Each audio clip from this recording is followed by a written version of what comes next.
සුබ දවසක් වේවා සියලුම දෙනාට. අද දවසේදී අපි කතා කරනවා වයම් පළාත් අධ්‍යාපන දෙපාර්තමේන්තුව 9 වසරේ 23 වෙනිදා පවත්වපු ඉතිහාස ප්‍රශ්න පත්‍රයේ දෙවෙනි කොටස කතා කරන්න පිළිතුරු.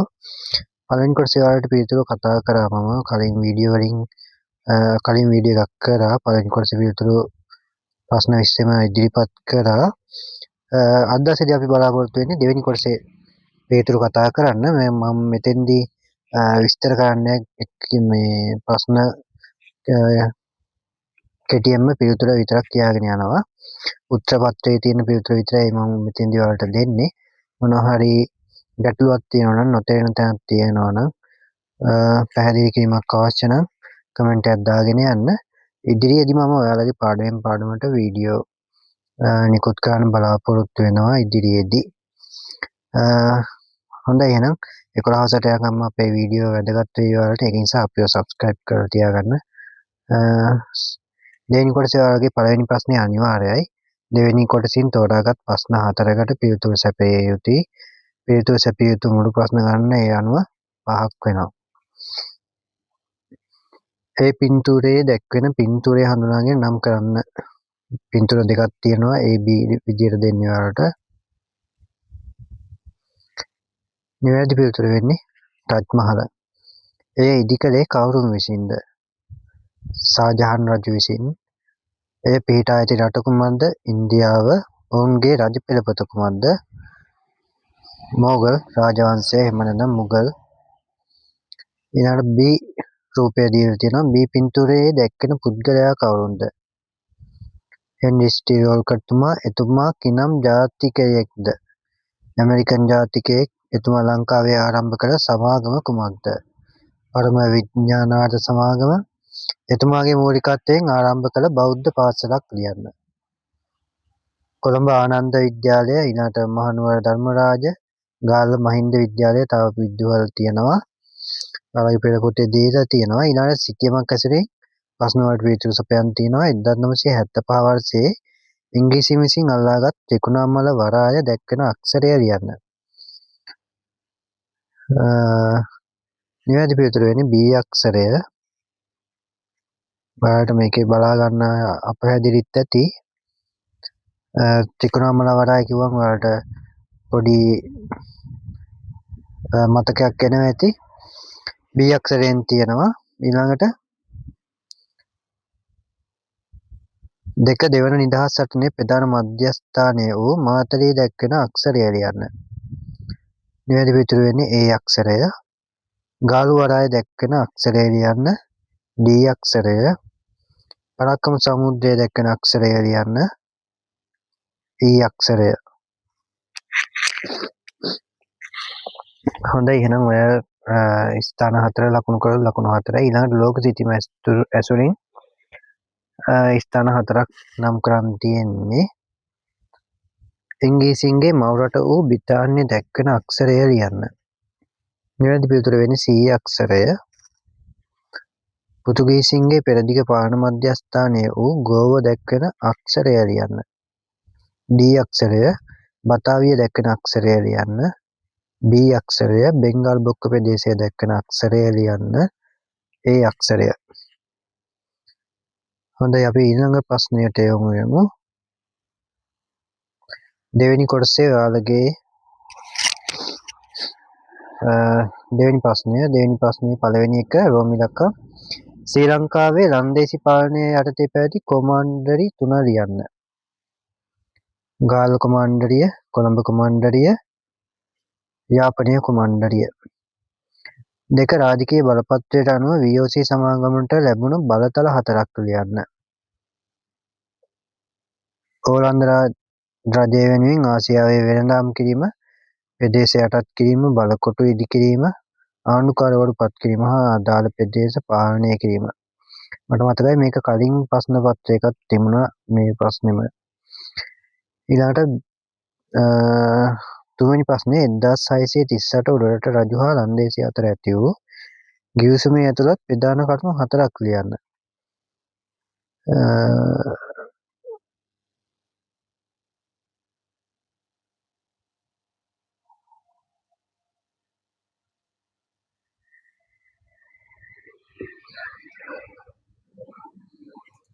ප්‍රධාන කරුණු 4ක් අහන්නේ.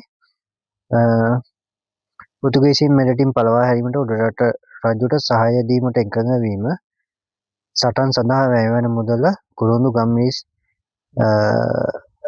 ආදී වෙන ද්‍රව්‍ය වලින් පියවීමට රජු එකඟ වීම, ඇතුන් හැර සෙසු වෙන ද්‍රව්‍ය මිලදී ගැනීමේ ඒකාධිකාරී අයිතිය ලන්දේසීන්ට ලබා දීම, රජු අදහස් කරන්නේ නම් පෘතුගීසීන්ගෙන් අල්ලා ගන්නා බලකොටුවල ලන්දේසි හමුදාව නතර කරවීමට එකඟ වීම. තුන්වෙනි ප්‍රශ්නේ බ්‍රිතාන්‍යයන්ගේ අවධානය ශ්‍රී ලංකාව කෙරෙහි යොමු වීමට බලපෑ හේතු 3ක් ලියන්න. ලංකාවේ පිහිටීමේ වැදගත්කම, ත්‍රිකුණාමල වරායේ වැදගත්කම, වෙළඳ කටයුතු වලදී ශ්‍රී ලංකාවේ තිබුණු වැදගත්කම. නැවතත් කියන්න ලංකාවේ පිහිටීමේ වැදගත්කම එක කරුණක්. ඊළඟ කරුණ ත්‍රිකුණාමල වරායේ වැදගත්කම. අනිත් කරුණ තමයි වෙළඳ කටයුතු වලදී ශ්‍රී ලංකාවේ තිබූ වැදගත්කම. දෙවෙනි ප්‍රශ්නේ ක්‍රිස්තු වර්ෂ 1797 මුහුදුබඩ ප්‍රදේශයේ ඇති වූ කැරැල්ලට හේතු 2ක් ලියන්න. නව බදු පැනවීම, ඊළඟට දේශීය නිලධාරීන් වෙනුවට මදුරාසි නිලධාරීන් පත් කිරීම, ඊළඟට මුදලින් බදු ගෙවීමට සිදුවීම. මේ කරුණු තුනෙන් 2ක් ලියන්න. මේ කරුණු දෙකම ලියන්න තු මෙතන ලකුණු 4ක් හම්බෙනවනේ. පොඩි විස්තරයක් කරන්න, චූටි සරල විස්තරයක්. නව බදු වර්ග පැනවීම කියලා ලියලා මේ බදු වර්ග තමයි අලුතින් පැනෙව්වේ. මේ බදු ගෙවීමට ජනතාවට මුදල් නොතිබුණා කියලා ලියන්න. ඊළඟට තුන්වෙනි ප්‍රශ්නය ක්‍රිස්තු වර්ෂ 1803 ඉංග්‍රීසීන්ගේ ප්‍රථම උඩරට ආක්‍රමණය අසාර්ථක වීමට හේතු 4ක් ලියන්න.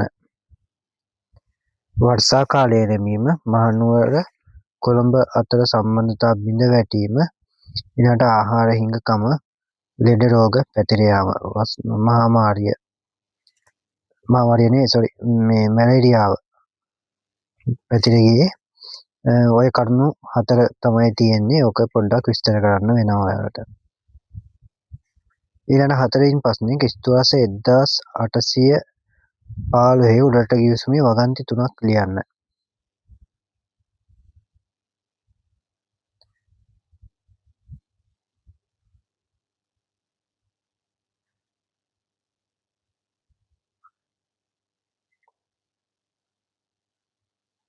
හොඳයි, මෙතෙන්දී ඔයාලට උඩරට ගිවිසුමේ වගන්ති වලින් මතක කරුණු ලියන්න.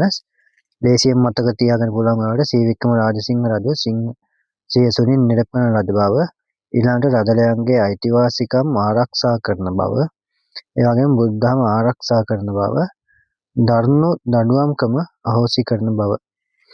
ඔය වගේ කරුණු 3ක් ලියන්න පුළුවන්. ඊළඟට ක්‍රිස්තු වර්ෂ 1818 නිදහස් අරගලයේ ඇතිවීමට බලපෑ හේතු 4ක් ලියන්න. හේතු 4ක් අහනවා ඔයාලා. රජෙකු නොමැතිවීම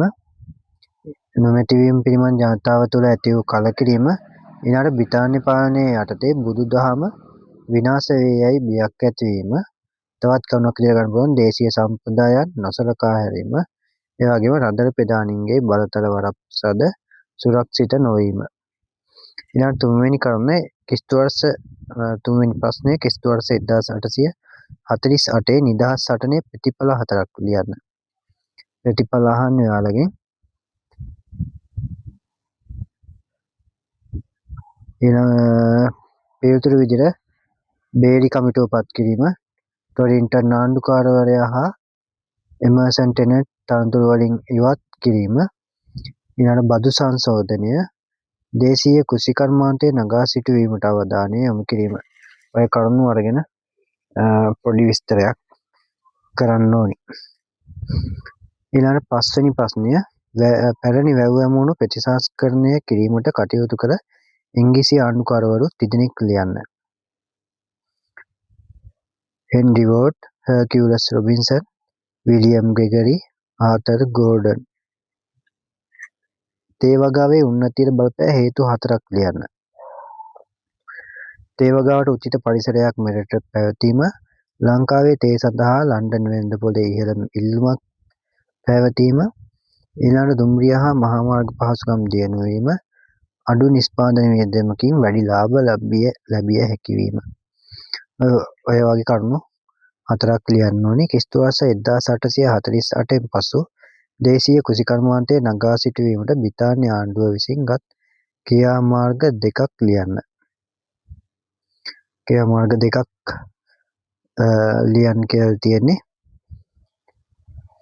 වැව් වමුණු ප්‍රතිසංස්කරණය කිරීම, වාරි මාර්ග දෙපාර්තමේන්තුව පිහිටුවීම, සමුපකාර සමිති පිහිටුවීම, ඊළඟට ගොවි ජනපද ව්‍යාපාර පිහිටුවීම. ඔය කරුණු ලියවෙන්න ඕනි ඔයාගේ පිළිතුරේ. ඊළඟ 6 වෙනි ප්‍රශ්නය 19 වන සියවසේ මුල් භාගයේ ලංකාවට පැමිණි මිෂනාරි සංවිධාන 3ක් ලියන්න. ලන්ඩන් මිෂනාරි, බැප්ටිස්ට් මිෂනාරි, වෙස්ලියන් මිෂනාරි, ඇමරිකන් මිෂනාරි, චර්ච් මිෂනාරි. ඊළඟ බෞද්ධ පුනර්ජීවන ව්‍යාපාරයේ කැපී පෙනෙන ලක්ෂණ 4ක් ලියන්න. පිරිවෙන් පිහිටුවීම, මුද්‍රණාල පිහිටුවීම, වාද විවාද පැවැත්වීම, බෞද්ධ පාසල් පිහිටුවීම. ඊළඟ පහත සඳහා නායකයන් එක් අයෙක් පිළිබඳ වාක්‍ය 4ක් ලියන්න තියෙනවා වලට. ආනගාරික ධර්මපාලතුමා, ආරමුග නාවලතුමා, සිද්ධි ලෙබ්බතුමා, මේ නායකයන් 3 දෙනාගෙන් එක් නායකයෙක් පිළිබඳ ඔයාලා වාක්‍ය 4ක් ලියන්න තියෙන්නේ.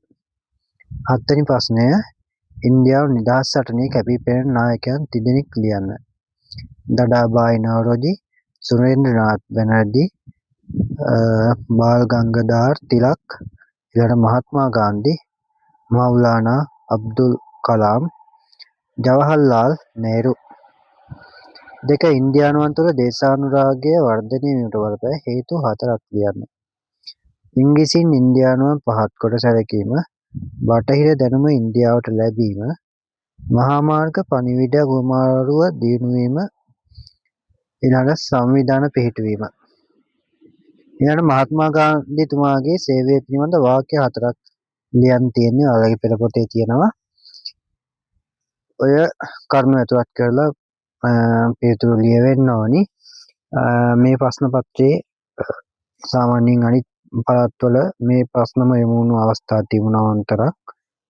පසුගිය වාර විභාගවලත් තිබුණා. ඒක තමයි ඔයාලට වාර විභාගයකට සූදානම් වෙනකොට අනිවාර්යයෙන්ම ඒ වර්ෂයට අදාළව වෙනත් පළාත්වල ප්‍රශ්න පත්‍ර පුළුවන් තරම් හොයාගන්න. ඒ ප්‍රශ්න පත්‍ර වලට ලකුණු ගන්න පුළුවන් කියන්නේ ඔයාගේ පළාතේ ප්‍රශ්න පත්‍රයටත් අනිවාර්යයෙන්ම වාට ඉහළම ලකුණකට යන්න පුළුවන්. වාර විභාග වගේම තමයි සාමාන්‍ය පෙළටත් පසුගිය ප්‍රශ්න පත්‍ර අධ්‍යයනය කරන්න. ඒ වගේම යම්කිසි ඔබ තුලින්ම යම්කිසි අරමුණක් තියාගන්න. අරමුණක් කියන්නේ මේ ප්‍රශ්නේ එයි මේ අවුරුද්දේ මට සාමාන්‍ය පෙළට එයි කියන හැඟීමෙන් ප්‍රශ්න කිහිපයකට පිළිතුරු ලියන්න පුරුදු වෙලා ඉන්න. ඕනම විභාගයකට ඕනම තරඟයකට ලෑස්ති වෙනකොට අනිවාර්යයෙන්ම ඔයා තුලින්ම මොනවද මේ අවුරුද්දේ එන්නේ කියන එක යම්කිසි අවබෝධයක් අනුමාන කිරීමක් ඔයා තුළම ගොඩනගා ගන්න. ඒක ඉදිරියට යන්න යන වර්ධනය වෙනවා කියන්නේ ඔයා තුළ යම්කිසි හැකියාවක් ප්‍රගුණ වෙන එක. හොඳයි, එහෙනම් අපි තවත් වීඩියෝ එකකින් හම්බෙමු. ඔයාලගේ මේ වීඩියෝ පැහැදිලි කිරීම මම ඉදිරියේදී පාඩමෙන් පාඩමට විස්තර කරන්න බලාපොරොත්තු වෙනවා. එහෙනම් අපේ channel එක subscribe කරන්න අනිවාර්යෙන්ම මතක ඇතුව 11 සලට යනකම් ඔයාලට වැදගත්. එහෙනම් සුබ දවසක්.